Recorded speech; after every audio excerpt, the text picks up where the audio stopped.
La chronique bourse, la quotidienne Zone Bourse, Anthony Bondin. Bonjour, bienvenue dans cette chronique Zone Bourse du mardi 21 octobre 2025. On va parler ce matin de marchés qui sont presque invincibles. Les choses sérieuses vont commencer côté résultats trimestriels aujourd'hui avec du L'Oréal, du Netflix, du Coca-Cola ou encore du Philip Morris au programme. Il y aura bien d'autres grands noms sur l'agenda. Les indices, eux, ils sont au zénith ou presque, alors que les investisseurs restent persuadés que les points de friction du moment vont s'aplanir sans contrarier la marche en avant des actions. Les marchés actions, justement, ont vite remis leur cap d'invincibilité après avoir testé 2 fois en 10 jours la solidité des fondations de leur progression. Le premier coup de semonce, il remonte au vendredi 10 octobre lorsque l'ambiance est à nouveau dégradée entre les États-Unis et la Chine. Le second coup de semonce date de jeudi dernier lorsque la tension est montée d'un cran autour d'un début de dégradation du marché du crédit aux États-Unis. Mais au terme de la séance d'hier, le double creux a quasiment été effacé.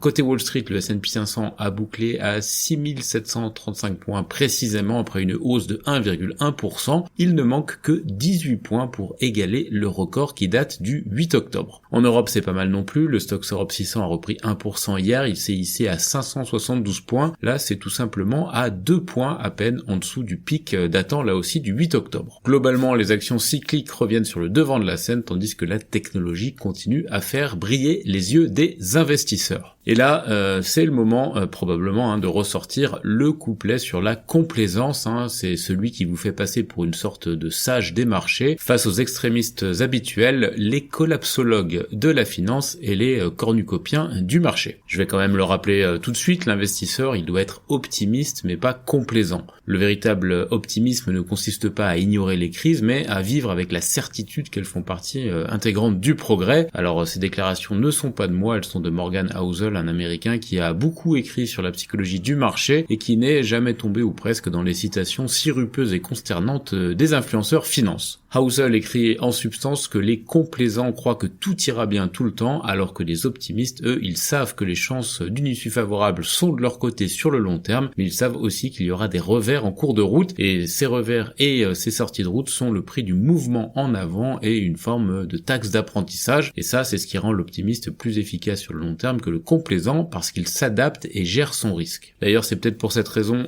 qu'on voit grimper les actions et l'or simultanément en ce moment. Les optimistes ne veulent pas rater le train du ruissellement des investissements dans l'IA, mais ils ne sont pas complaisants au point de mettre tous leurs œufs dans le même panier de risques. Alors c'est sûr, c'est moins spectaculaire que ceux qui hurlent. Je vous l'avais dit, après s'être trompé 90% du temps ces 20 dernières années, c'est moins spectaculaire aussi que ceux qui se proclament génie de l'investissement après 6 mois de présence sur les marchés et dont on va ramasser les morceaux dans un futur proche, mais en tout cas c'est diablement efficace. Pour rappel, actuellement le marché, c'est-à-dire les investisseurs, a 4 hypothèses centrales. D'abord, le marché considère que les États-Unis et la Chine vont trouver un compromis à leur bras de fer commercial. L'accord sera probablement aussi solide qu'un gouvernement français sous Emmanuel Macron, mais il donnera quand même l'illusion que la machine commerciale va continuer à tourner. Évidemment, un clash entre les deux puissances provoquerait un sévère retour de manivelle pour les actions, mais ce n'est pas l'hypothèse de base. Deuxièmement, le marché considère aussi que les démocrates et les républicains vont finir par trouver une issue à l'impasse budgétaire actuelle. Là encore, l'accord sera probablement fragile, mais il sera quand même existant. Kevin Hassett, le conseiller économique de la Maison-Blanche, a estimé hier qu'un accord pourrait être trouvé d'ici la fin de la semaine pour mettre fin au shutdown. Troisièmement, le marché considère que la Fed va encore réduire ses taux 2 fois dans les semaines à venir, dont le 29 octobre lors de sa prochaine réunion. Il y a pas mal de désaccords sur la trajectoire en 2026, mais un consensus clair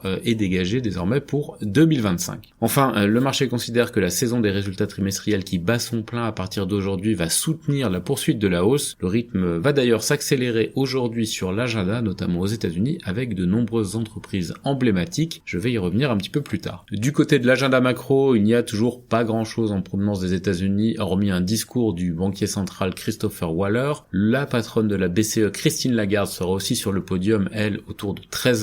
Dans le domaine géopolitique, Donald Trump a laissé entendre que l'Ukraine devrait renoncer à certains territoires et faire la paix avec la Russie. C'est quand même une certaine volte-face plutôt brutale par rapport à sa position précédente. En parallèle, Trump a scellé un accord sur les terres rares avec l'Australie, qui est le principal vivier allié des métaux stratégiques. Côté Asie-Pacifique ce matin, les marchés n'ont pas l'intention de baisser. Le Japon et l'Australie prennent 0,7%. La Corée du Sud et la Chine continentale et même Hong Kong sont en progression de 1%. légèrement. C'est un petit peu moins bien du côté de l'Inde et de Taïwan, mais on progresse quand même de 0,5%. Les indicateurs avancés européens sont légèrement haussiers, même si les futurs de Wall Street sont un petit peu hésitants. Dans l'actualité des sociétés en France, on a plusieurs publications de trimestriels, notamment ceux de Edenred, d'Eurofins, d'OVH, d'Atos et de Getlink. Euronext n'aurait pas l'intention d'améliorer son offre sur Hellenic Exchange, a déclaré son directeur général hier, Stéphane Boujna. Un éventuel rachat d'Armani par LVMH ne fait pas l'unanimité dans la famille Arnault, selon les informations obtenues par la lettre.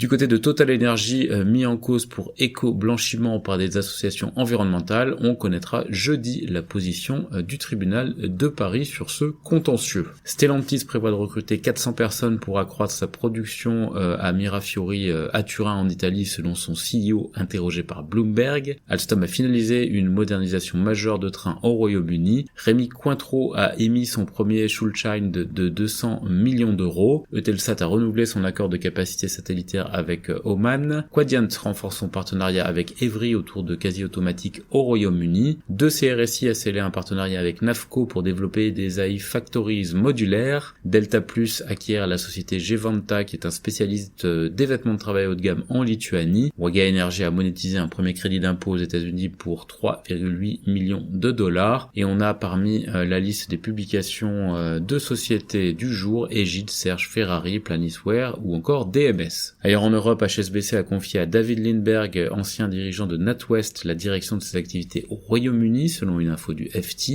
Galapagos annonce la fermeture progressive de son activité de thérapie cellulaire. Télé2 a revu à la baisse ses prévisions de CAPEX. La Deutsche Bank tente de bloquer l'accord de restructuration de 10 milliards de dollars d'Ardag, selon le FT. Et sur l'agenda des publis en Europe, on a Unicredit, Indutrade AB, Assa Abloy ou encore Bunzl. En Amérique du Nord, Amazon assure de nouveau l'essentiel de ses services cloud après 13 heures d'une panne géante dans le monde entier. Apple a signé un nouveau record hier grâce à l'optimisme sur les ventes de l'iPhone 17. Kenvue a demandé à la FDA de rejeter la demande de mise en garde contre l'autisme du Tylenol. Et après ISS, c'est Glass Lewis qui invite les actionnaires de Tesla à voter contre le paquet de rémunération d'Elon Musk. Sur l'agenda des publis aux États-Unis, il y a beaucoup de noms aujourd'hui. GE Aerospace, Netflix, Coca-Cola, Philip Morris, RTX, Intuitive Surgical, Lockheed Martin, Chubb, Northrop Grumman, West Connection, Danaher, 3M ou encore General Motors et Halliburton. Dans le reste du monde, les bénéfices trimestriels de CATL s'envolent et l'usine GLNG de Santos cessera d'acheter du gaz domestique australien pour l'exporter d'ici 2027. Voilà, c'est terminé pour ce point de marché du jour. Excellente journée à toutes et à tous.